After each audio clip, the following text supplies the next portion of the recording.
The next leg of our talk will go around cybersecurity, securing emotional well-being in these pandemic critical times. And then comes another very critical area of our talk. Since this digital world has exposed our children to this global village, our students are themselves driven by the ambitions emanating from the opportunities worldwide. If they are into A levels, O levels, they know their grades are going to matter. At the same time, their parents are pressing them hard. If they're educated parents, they have cousins abroad, they have family members sitting in US, Europe, America. They know that if they are to seek a scholarship in a UK university or a university in Europe or US, they really need to maintain good grades. They have to have A star, they have to have straight A's to seek an admission at Cambridge, Oxford in UK, or Yale, Harvard, Purdue, and MIT in US, the top seats of learning, because they have already added a premium to their education, to their scholarships, because they keep inviting applications from worldwide. Their websites, their online portals, they keep receiving quality students and their CVs and statement of purpose from around the world, and they have options. If they have 20 seats, they have 2,000 applicants, and they will pick the 20 best from around the world to fill up the available vacancies in the desired course. So therefore, our children today are not only undergoing enormous pressures from their parents, they themselves are computer savvy. They always log into their portals.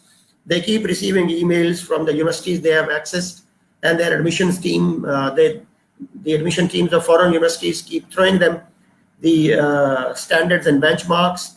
And this raises not only the expectations of school management, teachers, and parents, but also the students are driven crazy by the desired standards and benchmarks they are bound to achieve as students in order to seek good admissions in quality universities abroad, or even in local schools like LUMS, IBA Karachi, NUST, all quality universities. They are asking for higher grades.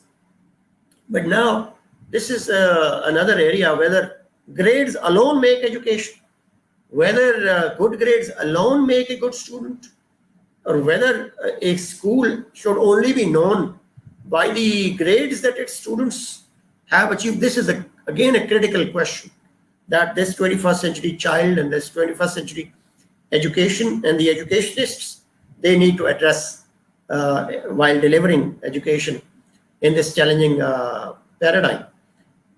To me, as educationist, to me as teacher, and to me as experienced motivational speaker, I would rather emphasize more, like always before, on the holistic grooming of a child, on their co-curricular skills, on their communication skills, on their ability to face people, on their social genius, on their ability to write of their own as creative writers, creativity, critical thinking, communication skills.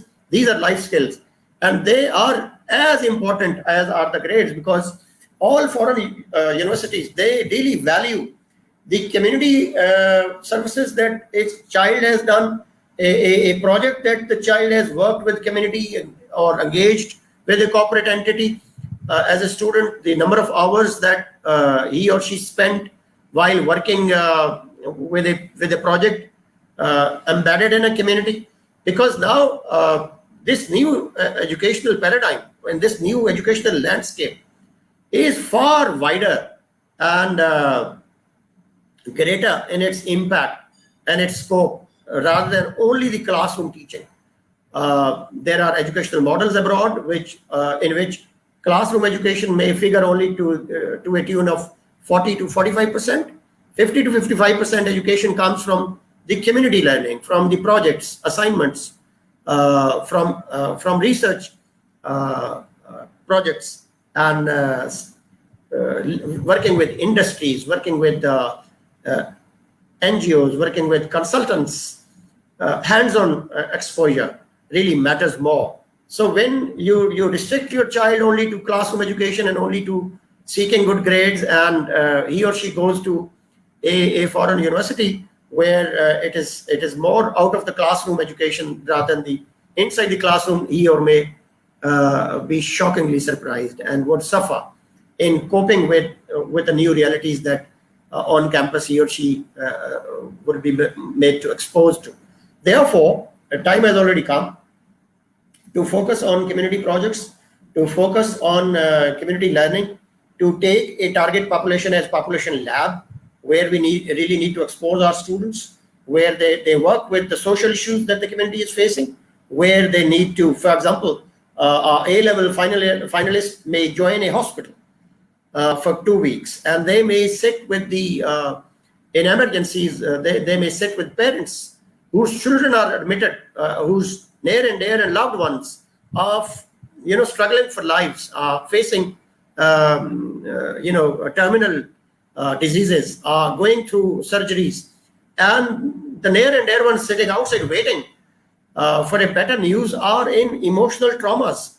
So our students can sit with them, can help them arranging blood, can help them arranging medicines, can spend some time with the elderly woman sitting there. This is called social therapy, emotional therapy. And our students would have a fellow feeling, would have a better humane heart once they are exposed to a hospital emergency for a couple of days or a couple of weeks. They would come back wiser. They will come back better trained and humane as human beings than before.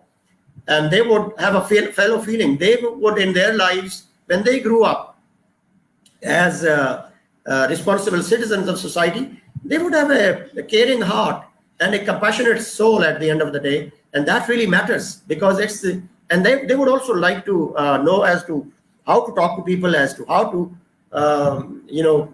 express certain caring words, as to how to befriend people, and how to develop their social genius, how to harness their human capital to build human relationships, which again are very important in their future career assignments, because it's the relationship management, it's the collaborative ability to evolve partnerships, evolve synergies, and work as a team. Because at the end of the day, in their career assignments, whatever profession or field they choose to study, they have to really learn to work together in a team, as a team leader, as a team player, or as a member of the team or leader of the team. It is the social genius that is going to make him or her a successful enterprise, or he or she is interested in launching his or her own innovative project as an entrepreneur, as an employer, as a job provider rather than the job seeker. It is these students with social genius who end up as making good teams, and they start providing jobs rather than seeking jobs. Today, job market is flooded with only students having their CVs in their hands and emailing you and me every other day and asking for an opportunity, and they are seeking jobs. We have a market flooded with job seekers. Time has already come that we need young people who are job providers, who have stopped seeking jobs and who have started and who have learned the skills, be they life skills, be they technical skills, to provide jobs to some of young people around, rather than everyone seeking job by herself and himself. That is the larger paradigm that 21st century education has become a far greater challenge as compared to the one that we had in 20th century. The schools that you and me went to were far different. Now time has come to make our classrooms more interactive. It has to be a two-way traffic. The school environment has to be friendly enough to inculcate and instill creative skills in students. And the role of teacher has drastically changed. It is no longer the authoritarian dictator in a class. It has to be a facilitator of a process. Learning journey is a each other, teacher and students both.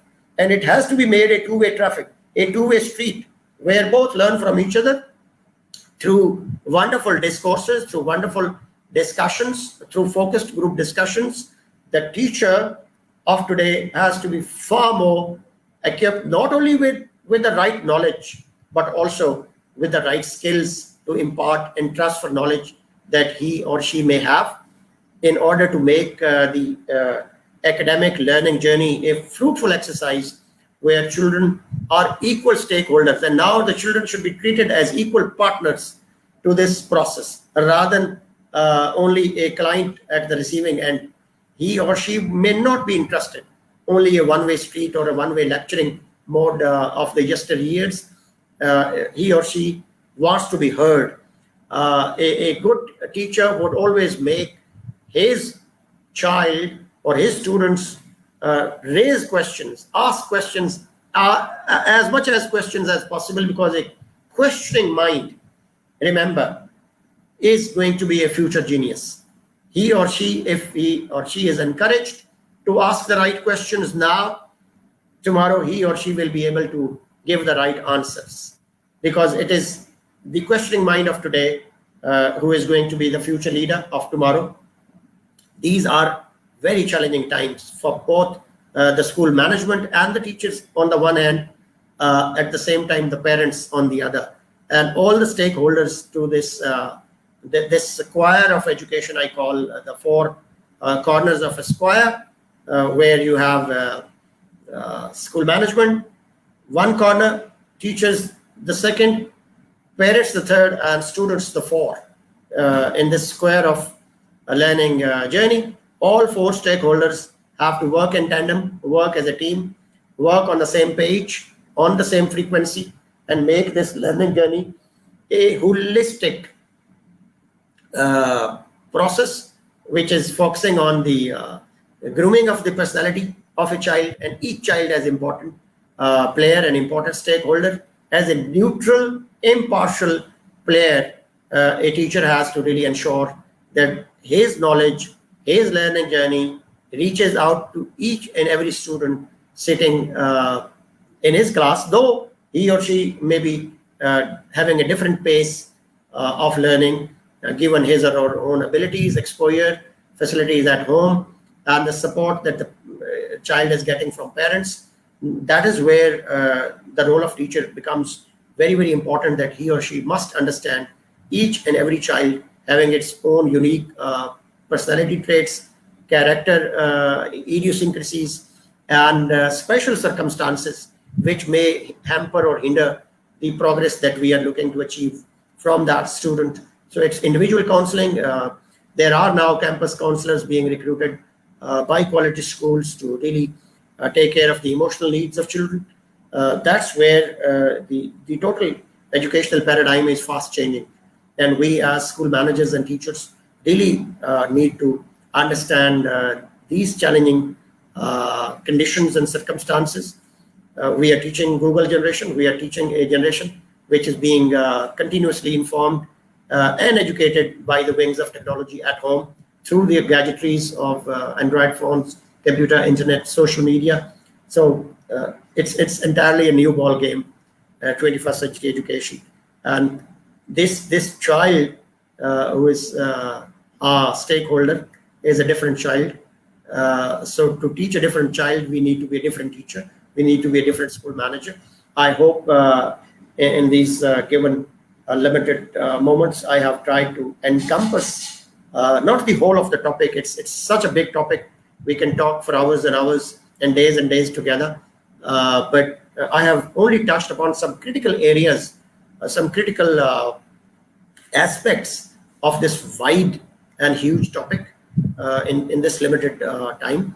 And now I leave this discussion for an interactive discourse, because I've focused a lot and emphasized a lot on our academic discourse being interactive. So let's make this lecture interactive, and now it's open to your questions, and I'll try to address those questions as they come. Thank you very much.